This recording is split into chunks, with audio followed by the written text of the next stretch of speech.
Gotta get cozy.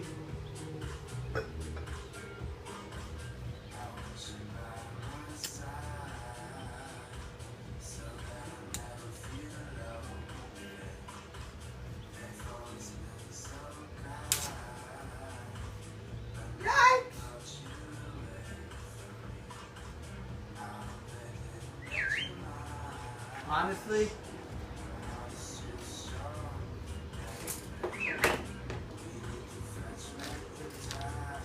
you want to hit that brazing rod or what?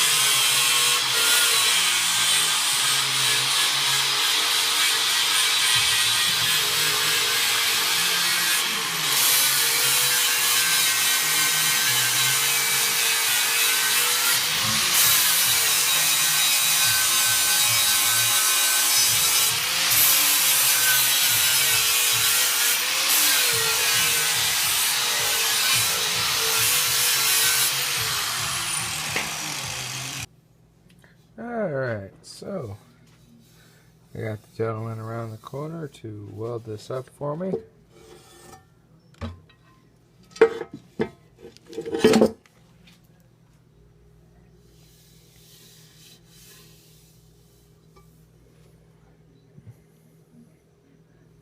Not perfect.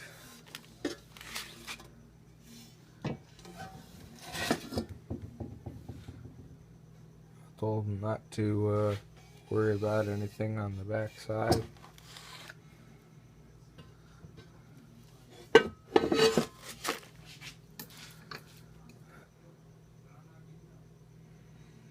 So,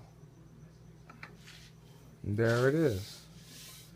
Gotta get the rest of the paint stripped off of it, and then I can get some new paint on it. Looks alright by me as far as I'm concerned. I wouldn't trust this as a structural weld or anything that was critical to strength, but he tacked it together pretty damn nice.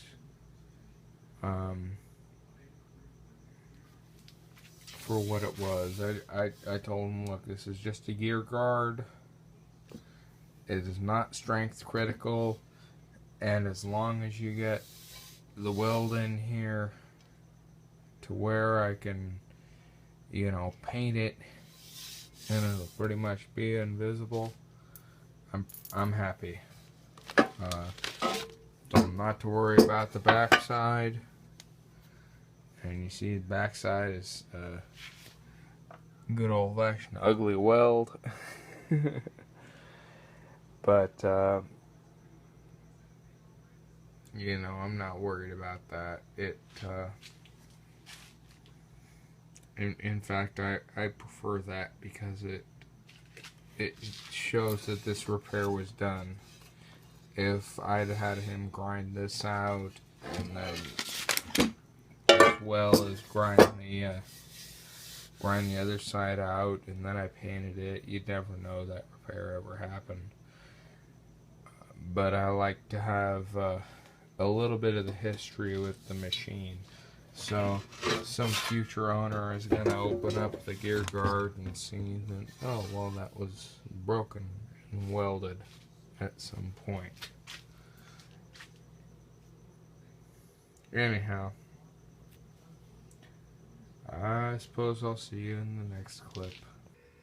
Well, that new apron sure does look pretty, doesn't it? I'm glad I chose not to paint this lever or the star wheel. Looks far better in my opinion. Be nice if it worked as well. See, we got the crossfeed works.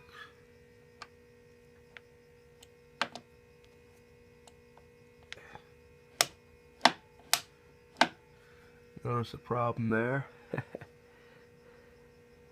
And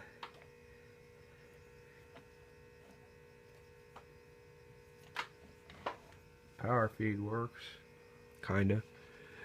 The trouble is that these holes are not in the proper position for this selector, and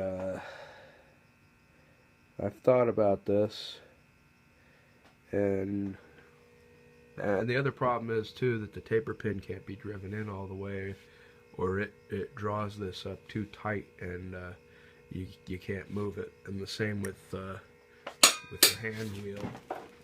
If you look at the hand wheel, I don't have the pin in all the way. So the plan here is, rather than try and machine this off, and then I thought, oh, I could fill these holes and then relocate them and then re-drill it. I'm not going to do any of that because the lever lines up with the holes fine.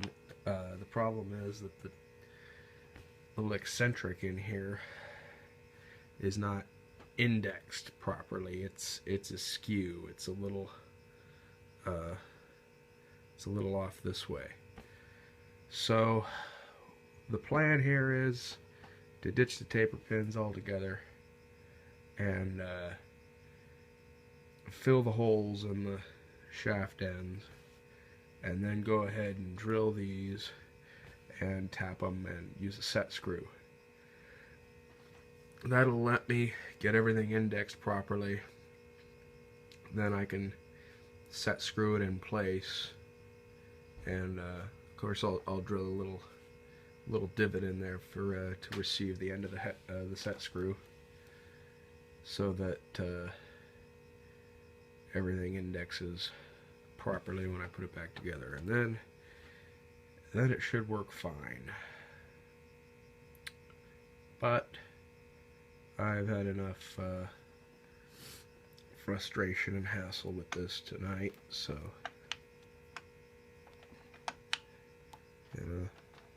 that works good. And I tell you what, I'm glad I went ahead and machined this out so that it's all concentric, because that probably would have drove me crazy seeing that little bit of wobble. Because this was just plain cast, it wasn't polished originally. So anyhow, that's where we're at now. I'm tired and frustrated, so I'm going to sit back and look at this and stare at it for about 10 minutes, and then I'm going to go to sleep. Go inside and go to sleep. I'm not going to sleep here. Though I have slept in the shop many a night. So I used to keep a couch in the back of the shop, just to, you get to working on something late and you just want to lay down, and the next thing you know, it's morning. Alright, see you in the next bit.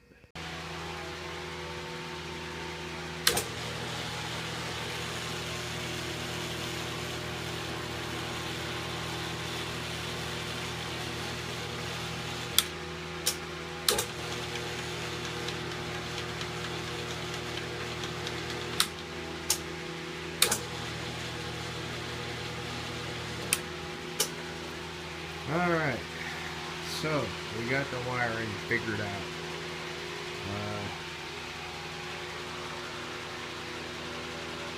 So the next step is to go ahead and make it look pretty. Now, the intent here is to run the power cord. We're going to run that up into the motor and then through the same conduit into the switch. So we only have one piece of conduit that comes down to the motor, and that's a nice clean setup, so we don't have a cable coming up here and then another cable coming off to the motor. I did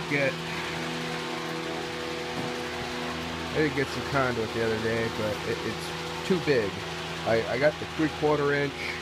I should have gotten the 1/2 inch. So I'm gonna go back and get the 1/2 inch. I'm gonna get a couple little ends for this, little elbow ends that I can screw in to the holes. Would like to get a plug for that other hole there, and the lathe runs. You know, still gotta finish up tuning up my apron here. You know, a couple other odds and ends, but we'll have her making chips and pretty soon here. I know I've been saying that for a while, but it's actually true this time. Barring any unforeseen circumstances. So, alright, I'll see you in the next bit.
Yeah, there she is. Making chips once again.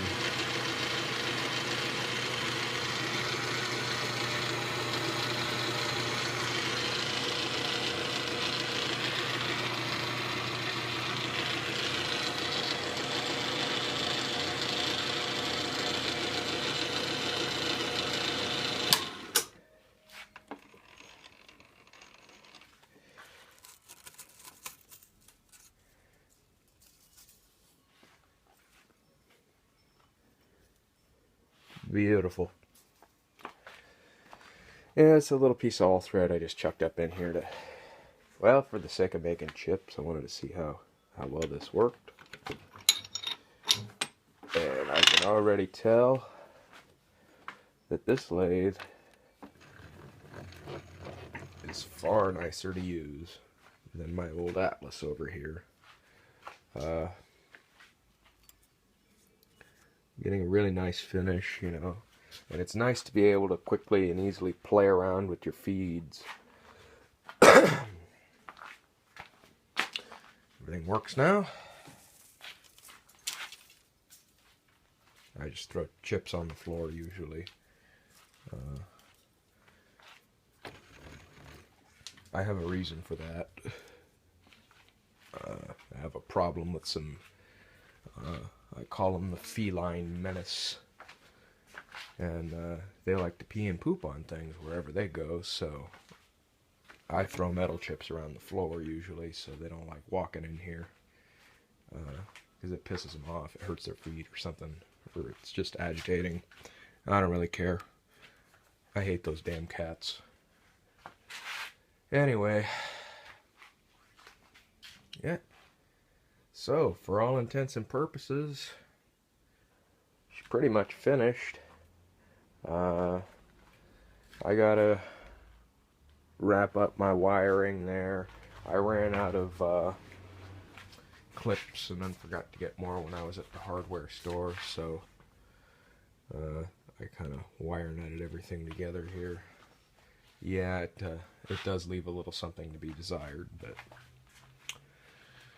I'll take care of that in short order as soon as I can get by either the auto parts store or the hardware store again.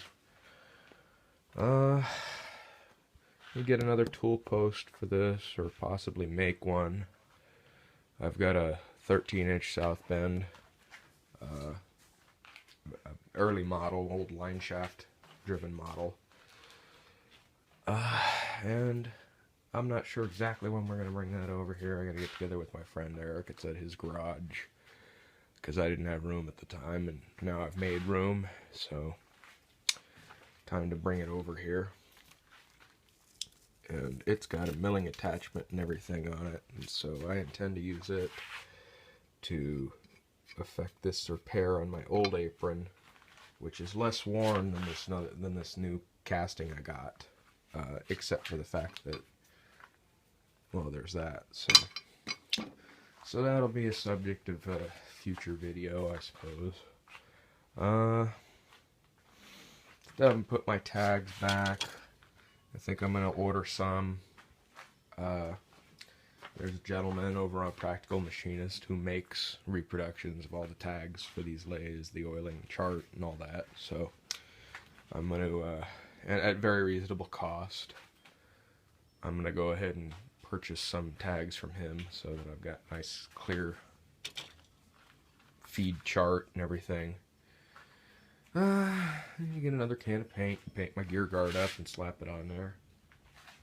But she's a working lathe again, as evidenced by the chips and what you've just seen. Still lots of other odds and ends to do, but yeah.